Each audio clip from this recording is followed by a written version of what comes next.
ఇప్పుడే Country Delight app ని download చేసుకోండి. Download the Country Delight app now. మీ ఇద్దరిలో మీ హస్బెండ్ మీరు ఇద్దరిలో ఎవరు ప్రేమించారు, ఎవరు ప్రేమించాల్సి వచ్చింది? అలాగంతా ఏం లేదండి. ఇద్దరు బాగా అండర్స్టాండ్ చేసుకున్నాము. బాగా 6 years పట్టు బాగా తెలుసు ఇద్దరు. Okay okay. సో ఆయనకి మా ఫ్యామిలీ తెలుసు, ఫ్యామిలీ బ్యాక్గ్రౌండ్ తెలుసు, నా రెస్పాన్సిబిలిటీస్ ఏంటన్నది తెలుసు. ఎందుకంటే ఇద్దరు సిస్టర్స్కి మీకు అంత ఎక్కువ రెస్పాన్సిబిలిటీస్ ఉన్నాయా? అప్పుడు అన్నీ చేసేసాను కదండి. ఇప్పుడు ఓకే, అదే అప్పట్లో సిస్టర్స్ అన్నీ మీరే. మరి లేకపోతే చదువు మానుకొని ఎందుకు రావాలండి? మనం పని చేస్తేనే ఫ్యామిలీ కొంచెం సెటిల్ చేయగలుగుతాం అన్న ఒక దాని మీదే కదండి. సో వాళ్ళందరికీ సెటిల్ చేసేది అవన్నీ కూడా ఆయనకి తెలుసు. ఆయన ఇంటికి సంబంధించినంత వరకు కూడా నాకు తెలుసు. సో బేసిక్గా ఇద్దరికి అండర్స్టాండింగ్ ఉంది కాబట్టి ఇంకా నీకు ఎవరు దొరకరు, నాకెవరు దొరకరు, రా ఇద్దరు చేసుకుందాం. ఇంకా చెప్పారండి అసలు, సూపర్. మీరు అంతే కదండి. సార్ చూడాలి, బాగుంటుంది ఎట్లా చెప్తారు. అంతే కదండి, సూపర్. అసలు ఎక్కడ పరిచయం ఇద్దరికి? అది కామన్ ఫ్రెండ్స్ అండి. కామన్ ఫ్రెండ్స్ తో మేము కూడా కలిసేవాళ్ళం. ఫీల్డ్ కి సంబంధం లేదు కదా? ఉన్నారండి. ఆయన కొన్ని సీరియల్స్ అయితే చేస్తున్నారు తమిళ్లో. ఆ తర్వాత రైటర్ కూడాను, ఒక 2-3 స్క్రిప్ట్స్ అయితే రాసున్నారు. ఆ తర్వాత యాడ్ ఫిల్మ్స్ చేస్తున్నారు.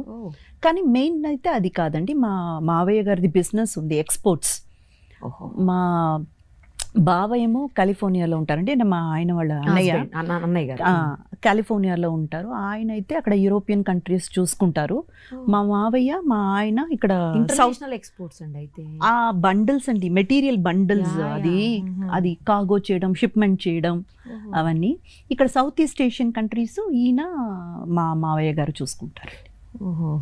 సో ఇది మెయిన్ చేస్తున్నారు. కానీ ఆయనకి అది ప్యాషన్, మంచి ఒక ఇంట్రెస్ట్ కూడా ఉంది. అండ్ సో కానీ మేమిద్దరం ఎప్పుడు కలిసి పని చేయలేదు.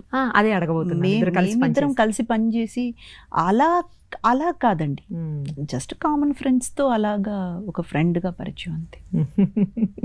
ఏమైనా మూవీస్ చేస్తున్నారా ఇప్పుడు?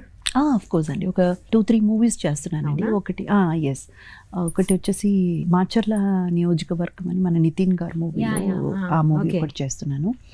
ఆ తర్వాత మన లక్కీ మీడియా బెక్కం వేణుగోపాల్ గారిది ఒక మూవీ, తెలంగాణ బ్యాక్గ్రౌండ్లో కంప్లీట్లీ తెలంగాణ స్పీకింగ్ లేడీ, ఒక పటేలమ్మ అని ఒక క్యారెక్టర్, అది చేస్తున్నాను. మొత్తం తెలంగాణ మాట్లాడతారా? లాంగ్వేజ్ అంతా తెలంగాణ అసలు ఫస్ట్ టైం ఏమో. ఫస్ట్ టైం అండి. సో అదొక మూవీ చేస్తున్నాను. ఆ తర్వాత మళ్ళీ ఒక మన కరుణ కుమార్ గారు డైరెక్టర్ ఉన్నారు కదండి, ఆయన పక్కన పేరుగా ఒక గౌతమ్ అనేసి కొత్త డైరెక్టర్ అనమాట. Okay okay. గౌతమ్ కార్తిక్ అని ఇద్దరు డెబ్యూ డైరెక్టర్స్, వాళ్ళతో పాటు ఒక మూవీ అయితే అది నడుస్తుంది. అలాగే ఇంకా కన్నడ కిషోర్ గారితో ఒక మూవీ, యాదగిరి గారు డైరెక్షన్లో, అది ఒక మూవీ చేశాను. అది అయిపోయింది, ఆల్మోస్ట్ అయిపోయి వచ్చింది. రిలీజ్కి కూడా సిద్ధం అవుతుందండి, రిలీజ్కి సిద్ధం అవుతుంది. ఇంకొక 2-3 మూవీస్. ఇవన్నీ తెలుగు? అంతా తెలుగే. తమిళ్లో కూడా ఏమన్నా? తమిళ్లో ఒక మూవీ చేస్తున్నానండి. అది జై అని ఒక హీరో ఉన్నారు అక్కడ తమిళ్లో, అది కూడా డెబ్యూ డైరెక్టరే. సో ఆయనది ఒక మూవీ, కలెక్టర్ క్యారెక్టర్ అండి. అది అంటే నిజంగానే అలాంటి ఒక కలెక్టరు ఒక విషయంలో ఇన్వాల్వ్ అవ్వడం వల్ల ఆవిడ మిస్సింగ్ కేస్ అండి. ఇప్పటి వరకు ఆవిడ ఉందా, చనిపోయిందా అన్న వివరం అయితే తెలియలేదు రియల్గా. బట్ ఈ మూవీలో ఏంటంటే ఆ క్యారెక్టర్ని ఇన్స్పిరేషన్గా తీసుకుని, బట్ ఈ క్యారెక్టర్ చనిపోతుంది అనమాట, అంటే చంపేస్తారనమాట. అలాంటి ఒక ఇది అనమాట. ఓకే. ఏదైనా డ్రీమ్ రోల్ ఉందా మీకు? చాలా ఉన్నాయండి, ఇంకా చేయాల్సింది చాలా ఉన్నాయి. ఇంతవరకు అయితే పెద్దగా పర్ఫార్మెన్స్ ఓరియంటెడ్గా పెద్దగా ఏం చేయలేదేమో నాకు అనిపిస్తుంది. సో చాలా రోల్స్ ఉన్నాయి, డ్రీమ్ రోల్. తప్పకుండా మీరు అనుకున్న అన్ని చేయాలి త్వరలోనే. మీకు బాగా ఇష్టమైన హీరో ఎవరు? అందరూ ఇష్టమేనండి నాకు. బికాస్ ఒక్కొక్క మూవీ చూసినప్పుడు ఆ క్యారెక్టర్లో లీనమైపోతాం కదండి, ఇంకా అబ్బా ఈయనే గ్రేట్ అని అనుకుంటాం. మళ్ళీ నెక్స్ట్ మూవీ వచ్చి ఆ మూవీ క్యారెక్టర్లో ఆ హీరోని చూసినప్పుడు అబ్బా ఏం చేశారండి అని అనిపిస్తుంది. ఎంత బాగా చెప్తున్నారు అసలు. లేదండి, అదే నిజం. ఎవరిని వీళ్ళు ఇష్టం, వీళ్ళు మాత్రమే నేను చూస్తానన్నంత వర్షిప్ అయితే పట్ల కూడా లేదండి. ఇష్టమైన డైరెక్టర్ పోనీ? అంటే కొంతమంది మూవీస్ మనం ఎక్కడో కనెక్ట్ అయిపోతాం కదండి బాగా. నాకు ఏంటంటే ప్రతి ఫ్రేమ్ బ్యూటిఫుల్ బ్యూటిఫుల్గా చూపించే వాళ్ళంటే నాకు చాలా ఇష్టం అండి. అంటే ఈచ్ అండ్ ఎవ్రీ ఫ్రేమ్ ఒక డ్రాయింగ్ లాగా చూపించే వాళ్ళంటే నాకు చాలా ఇష్టం. సో ఆ విధంగా అయితే సంజయ్ లీలా బన్సాలి. తెలుగులో గుణశేఖర్ గారు, ఆయన మూవీస్ ప్రతి మూవీ చూడండి అలా ఒక ఫ్రేమ్ టు ఫ్రేమ్ మీకు అలా ఒక బొమ్మ రాసేసి గీసేసి పెట్టిన ఒక బొమ్మలాగే ఉంటుంది. చాలా బాగుంటుంది. ఓకే, మీకు బాగా నచ్చిన మూవీ ఏది? నేను వర్క్ చేసింది మీరు దాంట్లో వర్క్ చేసింది కాకుండా రెండు చెప్పండి.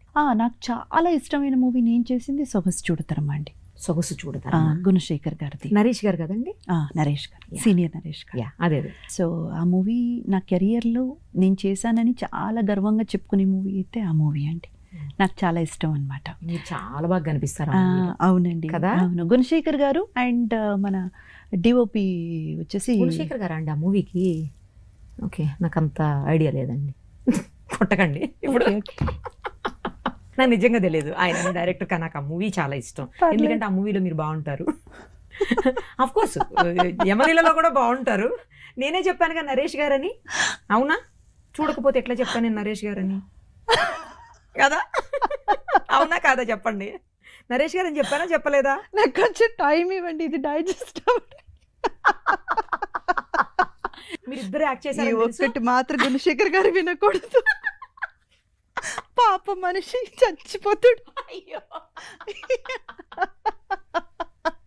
నేను డైరెక్టర్స్ ఇష్యూలో ఏ మూవీకి ఏ డైరెక్టర్ చాలా పూర్ అండి. నాకు ఇద్దరు తెలుసు, హీరో తెలుసు, హీరోయిన్ తెలుసు, స్టోరీ తెలుసు, అంతే తెలుసు. నాకు నిజంగా ఇష్టమైన మూవీ అండి. ఆ మూవీలో మీరు చాలా బాగుంటారు.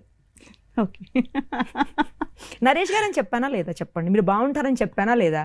మరి అందులో సాంగ్ కూడా బాగుంటుందండి, సొగసు చూడతరం అనే టైటిల్ సాంగ్ కూడా చాలా ఇష్టం. ఏం చెప్పినా హైలైట్ అది పడిపోయింది.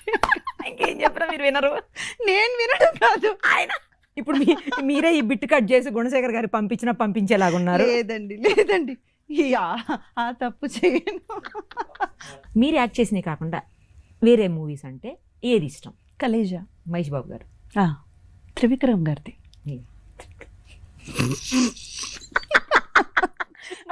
మళ్ళీ మీకు తెలియదేమోనని ముందుగా చెప్పేస్తున్నాను.